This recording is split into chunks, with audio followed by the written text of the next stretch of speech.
မိန်းကလေးတွေကိုအလှပြက်စေတဲ့အချက်အများကြီးရှိတဲ့ထဲမှာကျွန်မ၃ချက်ကိုပြပြပေးသွားပါမယ်အဲ့ဒါဘာလဲဆိုတော့ပထမဦးဆုံးပြောချင်တာကတော့လမ်းသွားရင်ဘဲသွားကြီးမသွားပါနဲ့ရှင်ဘဲသွားကြီးဆိုတာ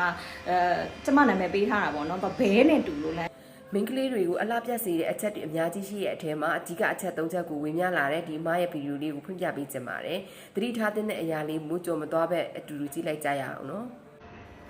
မိန်းကလေးတွေကိုအလှပြက်စေတဲ့အချက်အများကြီးရှိတဲ့ထဲမှာကျွန်မ၃ချက်ကိုပြပြပေးသွားပါမယ်အဲ့ဒါဘာလဲဆိုတော့ပထမဦးဆုံးပြောချင်တာကတော့လမ်းသွားရင်ဘဲသွားကြီးမသွားပါနဲ့ရှင်ဘဲသွားကြီးဆိုတာ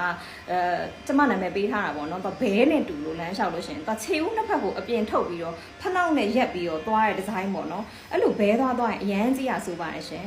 နောက်တစ်ချက်ကတော့မျက်နှာပြောင်ကြီးနဲ့သပင်စုပ်ဖွားမတက်မရက်နဲ့အပြင်မသွားပါနဲ့ရှင်ဘာဖြစ်လို့လဲဆိုရင်ကိုကလူများရှိတဲ့နေရာကိုသွားမှာဆိုတော့အ ਨੇ ဆုံးတော့ကြည့်ပြောရှိပြောလေးဖြစ်အောင်တော့ပြုတ်ပြင်ပြီးသွားတဲ့မှာ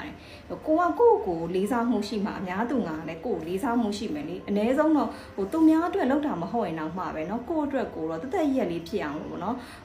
make-up လေးပါလေအ ਨੇ ပါပဲဖြစ်ပေါ့မျက်ဖုံးမွေးလေးဆွဲတာဖြစ်တက်ရက်လေးဖြစ်အောင်လုပ်ပြီးမှပြင်သွားတဲ့နယ်လို့ကျမကတော့ထင်ပါတယ်ရှင်ကိုကတော့brush session နှစ်လောက်ကချောနေပုံသဏ္ဍာန်မျိုးချောနေရင်တော့လည်းမပြောတတ်ဘူးပေါ့နော်အဲ့ဒါဆိုလည်းမျက်နှာပြောင်မကလို့သိရမလားဘလို့ပုံသဏ္ဍာန်နဲ့ပဲသွားအဲ့ဒါ okay တယ်ကြံတာကတော့ကိုယ်ပိုင်ပေါ့နော်နောက်ဆုံးတစ်ချက်ကကြတော့သွားမယ့်နေရာဌာနနဲ့တင့်လျော်တဲ့အဝတ်အစားကိုဝတ်စားဖို့ပါရှင်ဥမာအိမ်အောက်ကမုံဟင်းကားဆိုင်လောက်ကိုဈေးသွားဝယ်တာဆိုရင်တော့ပကြားမနဲ့သွားရင်လည်းသွားပေါ့နော်ပြဿနာမရှိဘူးကတ်တုံးရုပ်1 set တို့ဘာလို့ညာတို့ပေါ့နော်အိမ်မှာ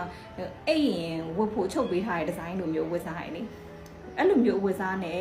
ဥပမာကိုယ့်ရဲ့ပတ်ဝန်းကျင် cycle တွေကနေကြော်ပြီးတော့အပြုံသွားမယ်ဆိုရင်အဲ့ဒါမျိုးတွေမဝတ်ပါနဲ့ရှင်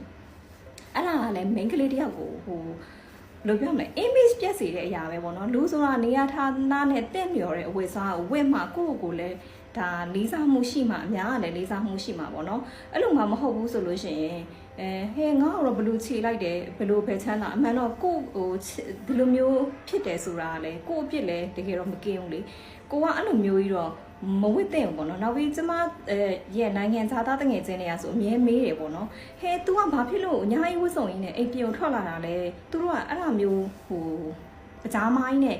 အိမ်ပြင်ထွက်မျိုးလုံးပတ်လေလုံနေတာကိုသူတို့စိတ်ထဲမှာvery uncivilized ပေါ့အရန်တောကြတယ်လို့ထင်ကြတာပါရှင်အဲ့တော့နည်းနည်းလေးအဲ့ဒါကတော့ပြောရမယ်ဆိုရင်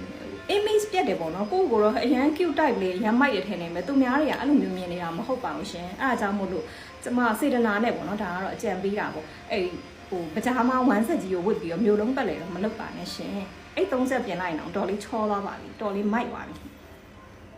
ဗီဒီယိုလေးကတော့ဒီလောက်ပါပဲရှင်မိတ်ဆွေတို့အနေနဲ့ကရောဒီဗီဒီယိုနဲ့ပတ်သက်ပြီးဘယ်လိုမျိုးမှတ်ချက်ပေးခြင်းလဲဆိုတာ comment မှာရေးပေးခဲ့ကြပါအောင်เนาะနောက်ထပ်ဗီဒီယိုတွေမှာပြန်တွေ့ကြပါမယ်ရှင်